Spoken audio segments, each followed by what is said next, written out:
tratando varias cosas hasta el versículo 11, 12, 13, 14, y después del versículo 23 se retoma una situación que es la que él viene diciendo, donde dice, entonces, si alguien les dice a ustedes, miren, está allí o está aquí, no crean eso. Y una razón por la cual yo decidí, al compartir con ustedes esto hoy, es porque nosotros somos parte de las advertencias y de igual manera nos toca hacer uso de ellas, o bien sea para nosotros o bien sea para el grupo que tengamos a cargo. Asumo que todos sabemos lo que son las advertencias, su importancia y las implicaciones que conlleva de acatarlas o no acatarlas. Su importancia depende mucho, de alguna manera, de algunos factores, como por ejemplo, quién las hace, a quiénes las hace, por qué las hace y en el momento que se hace. Pueden ampliar algunos cómo las hace. Y no me quiero meter en el cómo, porque a veces, repito, también cuentan muchos otros aspectos. Pero en el texto que hemos leído, Jesús hace dos advertencias. Y yo quiero como centrar la atención ahí. Y esas advertencias que el Señor hace a sus discípulos, pues conllevan en sí un propósito, y es darles protección. Prácticamente esa es la función de las advertencias, dar protección. Y a través de ellas, ayudar a las personas, o bien sea para una situación específica, o una advertencia puede salvar a alguien de por vida. Creo que en este caso es de por vida. Y el tiempo en que Jesús hace las advertencias es el tiempo en que pues se agotaban las oportunidades para pasar con ellos. Ya no tendría mucho tiempo para pasar con ellos y justo en el momento él llega con esa advertencia o ese par de advertencias a ellos. Otro aspecto muy importante de las advertencias de Jesús a sus discípulos, como todas las demás que encontramos en las Escrituras, es que no tienen fecha de vencimiento. Y también son universales, es decir, para todos sus hijos en cualquier lugar del mundo. Y también por las mismas razones y peligros, pues esos asuntos siguen siendo los mismos en cualquier lugar del mundo. Veamos la primera advertencia. Mirad que nadie os engañe. Según la Reina Valera, así lo expresa. La versión Dios habla hoy se limita así: tengan cuidado. Y me llama mucho la atención. Siempre que alguien le diga a uno, tenga cuidado, eso como que a usted le activa el sistema, todo lo que tenga. Esta advertencia describe las características de toda época y constituye una alerta de precaución ante el engaño, especialmente durante los días de la tribulación, en ese caso. Es importante que, observando esto, Pedro, en la segunda carta, en el capítulo 2, los primeros 3 versículos, él advierte: en el pueblo judío hubo falsos profetas y también entre ustedes. Esto no suena mucho, ¿no? Uno quisiera que fuera algo del pasado, pero dice, y también entre ustedes habrá falsos maestros que encubiertamente introducirán herejías destructivas al extremo de negar al mismo Señor que los rescató. Esto les traerá una profunda destrucción, Muchos seguirán en sus prácticas vergonzosas. Y por causa de ellos, aquí está lo más feo, se difamará el camino de la verdad. Llevados por la avaricia, estos maestros los explotarán a ustedes con palabras engañosas. Esto es como decirle a uno, vea, mire, como estuviera haciendo ya un señalamiento específico de algo y como a algunos que incurren en eso es. Y dice, desde hace mucho tiempo su condenación está preparada y su destrucción los acecha. No hay otra comunidad tan propensa al engaño como la comunidad religiosa. Es lo que yo he podido como observar. Parece que no hay otra comunidad que se facilite para ese tipo de cosas. Y en las Sagradas Escrituras es importante mirar entonces lo enfático que fue Jesús en hacer este tipo de advertencias. Y cuando miramos las Escrituras, es interesante mirar la gran cantidad de sus siervos que también iban en esa línea de advertir a su pueblo de muchas maneras. Uno ve a un Moisés, un Josué, un Samuel, David, Pablo, Pedro, Juan, Filemón, Judas, el hermano de Jesús, y tantos más. Y a lo largo de la historia, uno encuentra que entre los padres de la iglesia, y ustedes han leído y escuchado, un Wesley, un Lutero, un Spurgeon, haciendo con qué vehemencia, con qué, no sé, reacción desde lo más profundo de su corazón, todo lo que podían decir respecto a los falsos maestros. Y aquí algo me llama la atención.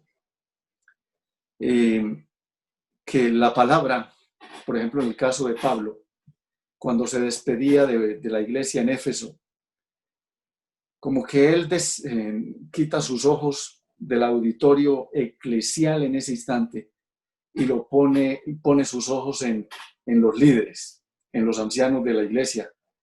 Y Hechos 20:28 lo narra de una manera tan clara y les dice, por tanto mirad por vosotros, leyendo la Reina Valera, por tanto mirad por vosotros y por todo el rebaño en que el Espíritu os ha puesto por obispos para apacentar la gracia de Dios, la iglesia del Señor, la cual él ganó con su propia sangre. Y les dice, porque yo sé que después de mi partida entrarán en medio de vosotros lobos rapaces que no perdonarán al rebaño. Y como para que sepan que eso es claro y no les quede duda, en el verso 30 les dice, y de ustedes mismos se levantarán hombres que hablen cosas perversas. Noten que él no está diciendo, me parece, sospecho, tengo un pálpito, tengo un presentimiento. No, él es directo y a la mandíbula, como dicen por ahí algunos amantes del boxeo. A los colosenses, él les dice, cuídense de que nadie los cautive con la vana y engañosa filosofía. Y es bien interesante todo eso. No me voy a demorar más ahí, porque hablo a líderes que yo creo pues que en eso son unos tesos de advertencias y pues pasamos mucho tiempo advirtiendo a la gente y no sé cuánto tiempo gastamos en nosotros mismos asimilando lo que tanto le decimos a la gente. Vamos a la segunda. La segunda advertencia. Mirad, no os turbéis. Versículo 6. Así lo dice la Reina Valera. Es necesario que todo esto acontezca, pero eso no es el fin todavía. Todavía esto no se acaba. Observando esta advertencia en otras versiones, es de apreciar la claridad al respecto. Quienes me han escuchado saben que yo hago uso de esos recursos. Déjenme así compartirles, sin entrar en mucho detalle, la manera como lo expresan algunas personas. Por ejemplo, la Biblia de las Américas dice, cuidado, cuidado, no os alarméis. Así lo dice. Dios habla hoy, dice, no se asusten. La Nueva Traducción Viviente, no se dejen llevar por el pánico. Y esta me pareció como muy de actualidad. Escuchamos el verbo paniquear. No, me paniqué, nos paniqueamos. Procuren no alarmarse, dice la Nueva Versión Internacional igual. Y la traducción del lenguaje actual dice, no se asusten. La Nueva Traducción Viviente me llama la atención también, no se dejen llevar por el pánico. Y volviéndome a la traducción del lenguaje actual, tiene una expresión que es muy usual entre nosotros. Además de decir, no se asusten, dice, esas cosas pasan o esas cosas pasarán. Bien, interesante esta riqueza que nos ofrecen estos recursos. En resumen, así como está la posibilidad de ser engañados, está la posibilidad de estar alarmados, de asustarnos. Así está es, según Jesús, los discípulos, sus discípulos o nosotros no somos la excepción. Y de ahí la importancia de sus palabras. Tengan cuidado. Yo no sé por cuánto tiempo esas palabras de Jesús retumbaron en los oídos de sus discípulos, pero tratemos de ubicarnos. Jesús que nos hable de esa manera, tengan cuidado. Eso es para que retumbe muchísimo en nuestras vidas, en nuestros corazones, el efecto de esas palabras. Muchísimo. Y yo, al respecto, relacionando esto con cómo hacer este tipo de advertencias, cómo hacer de ellas algo efectivo en la situación actual, en la situación de la actual pandemia del coronavirus o COVID-19.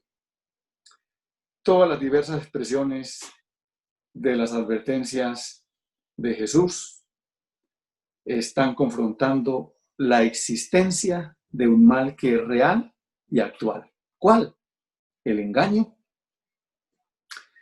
y también el asustarnos, el alarmarnos.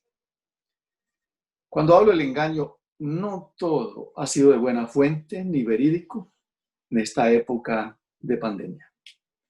Eso, cualquier montón de noticias falsas han circulado. Los amantes de la escatología entre nosotros, no, eso sí. Y esas cadenas de WhatsApp, eso sí que se presta para ese tipo de cosas. Y me sorprende cuando pienso cuánto tiempo dedicaron a la investigación quienes envían tales cosas y me sorprende que muchos simplemente lo recibieron y envíen. Esta época se ha prestado para todo ese tipo de cosas, para el engaño, para decir muchas cosas que no son, muchas cosas que después tienen que salir a desmentir. Me llama mucho la atención cuando de pronto alguien en nuestro chat pone algo y por ahí aparece alguien que dice, ¿y cuál es la fuente? ¿Cuál es el origen de eso? Me parece mucho más interesante eso. Y el otro queda ahí sin responder absolutamente nada. Eso debe decirnos algo al respecto. Hoy estamos ante una pandemia que es real y global, de la cual no ha escapado nadie. Nadie es nadie. Y quienes la han tomado livianamente en todas sus formas han pagado con sus vidas, sin importar su estatus social, sin importar su posición económica, política en el planeta. Esto no ha dejado a títere con cabeza.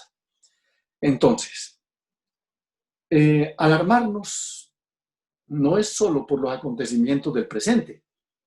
También nos alarmamos con respecto a un futuro incierto.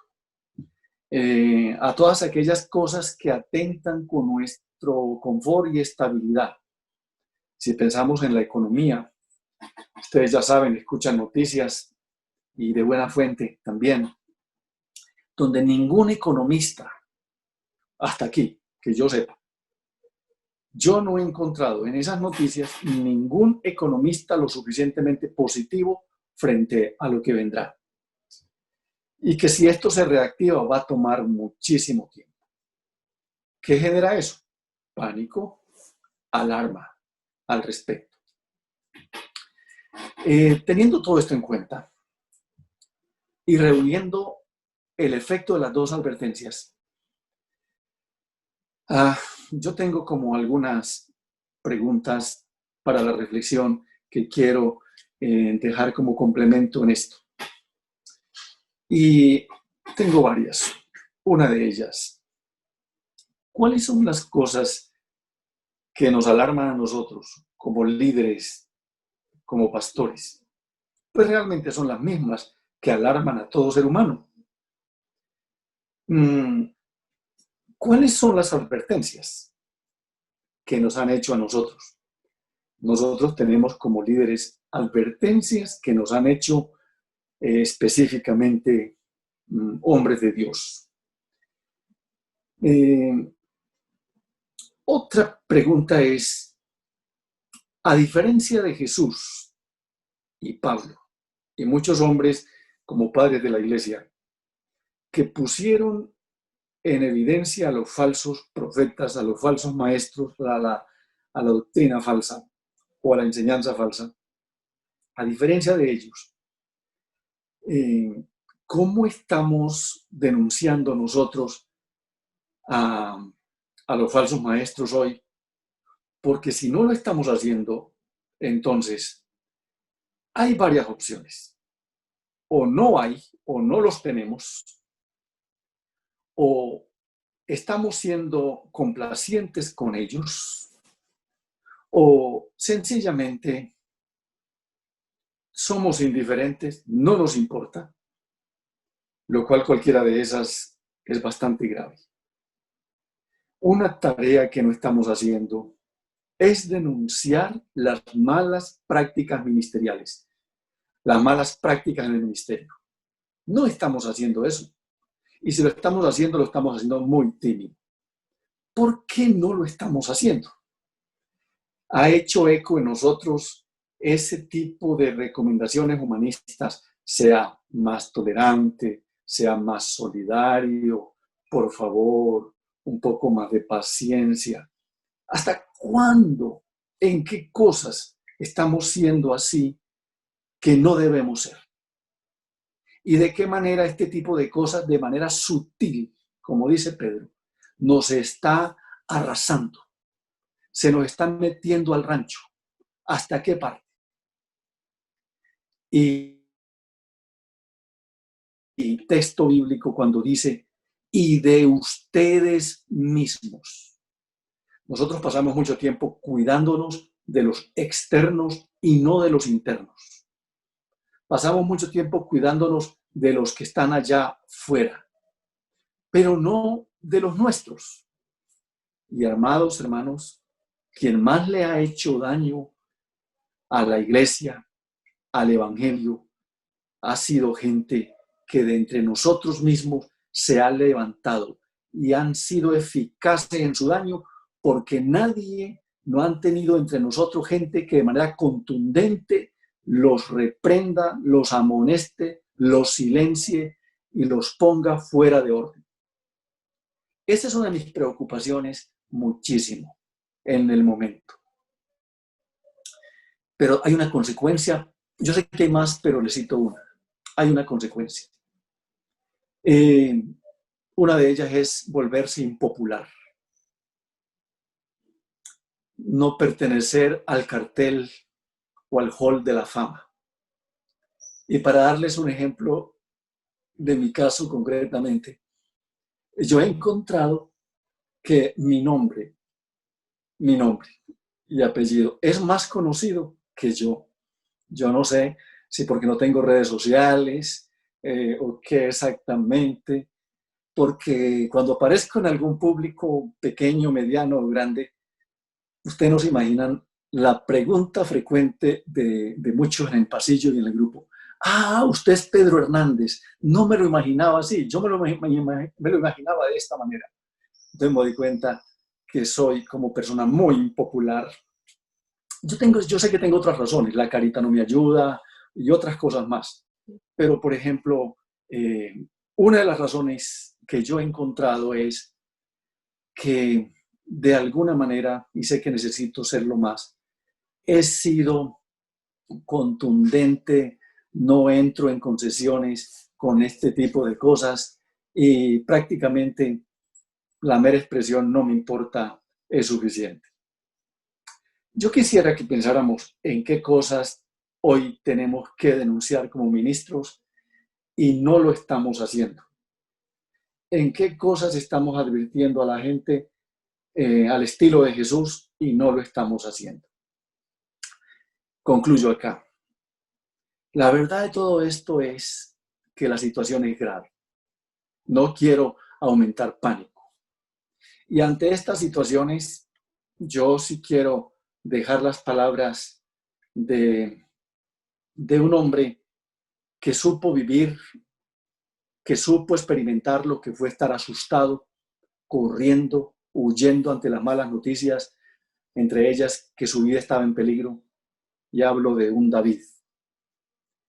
Y me llama la atención cuando él lo expresa en el Salmo 34:5, diciendo, los que miraron a él fueron alumbrados y sus rostros no fueron avergonzados.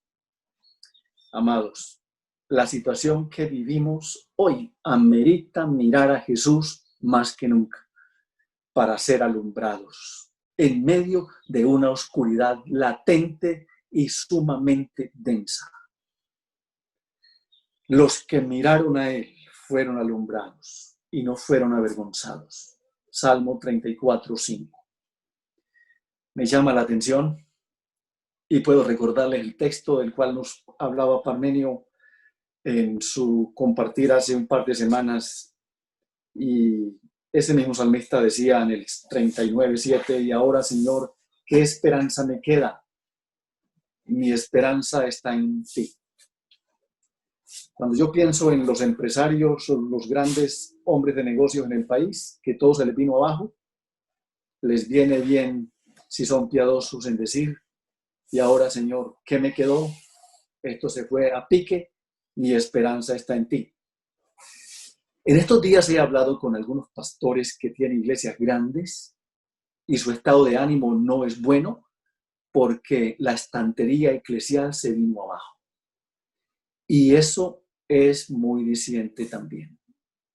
Y viene la palabra como anillo al dedo, mi esperanza está en ti. Mi esperanza está en ti. Eso que considerábamos valiosísimo no es ya, entonces el Señor sigue siendo valioso, mi esperanza está en ti. Y el último texto que quiero dejarles es del Salmo 53:3. La Reina Valera dice, el día que temo, yo en ti confío. Y no nos engañemos, estos han sido días de muchos temores. Déjenme decirles algo, que alguien nos diga, mire, el permanecer encerrados sin recibir el sol, la vitamina D, produce este tipo de daños. ¿Qué produce eso? Miedo. Entonces estos son días de muchos momentos de alarma. Entonces el día que temo, yo en ti confío. O como la nueva versión internacional dice, cuando siento miedo, pongo en ti mi confianza. Qué interesante esto, valiosísimo. Entonces, estas dos advertencias, procuren no alarmarse, como miren que no los engañen, son vigentes y hoy yo creo que hacen parte de esto. Y el término procuren no alarmarse es porque existe la posibilidad enorme de alarmarse. Es decir, eso es posible, pero haga el esfuercito, no se alarme, mantenga la calma. El Señor es la calma. El Señor es su ayuda, es su paz. Mire, aquí no estamos de acuerdo con los que dicen, no, los que estamos en Cristo, cero miedo, cero alarma, cero pánico. Un momentico, esa gente que está así está rayando con algo que no es normal en sus vidas. Y no es eso. Es decir, hermanos, sí pasa. Sí nos alarmamos, sí nos asustamos, sí nos paniqueamos, sí, como podamos decir, nos orinamos en los pantalones, como quiera que sea, pero procure, haga el esfuercito. ¿Cómo lo está haciendo? ¿Cómo le está ayudando a la gente que tiene a su cargo? ¿Cómo le está animando? ¿Cómo está animando a su familia? ¿Y cómo está animando a la esposa cuando aparece en esos días paniqueada? O simplemente dice, no, yo se la dejo al Señor. No, eso no es piedad, eso es religiosidad y también irresponsabilidad. Bien, mis hermanos, les dejo pues este trompo bailando en la uña para que pensemos y meditemos ampliamente hoy y el Señor nos ayude. ¿Qué tal si oramos? Señor, te damos gracias hoy porque tus advertencias son útiles para nuestros días hoy. Ayúdanos, Señor, a detectar el origen de lo que escuchamos y cuando comprobemos que es falso, tengamos el valor de denunciarlo y no quedarnos callados, para no ser cómplices y reforzar este tipo de conductas. También, Señor, ayúdanos a mantener la calma, a no entrar en alarma en cosas que son razonables, pero como tú estás al control, podemos tener tu ayuda. En el nombre de Jesús. Amén.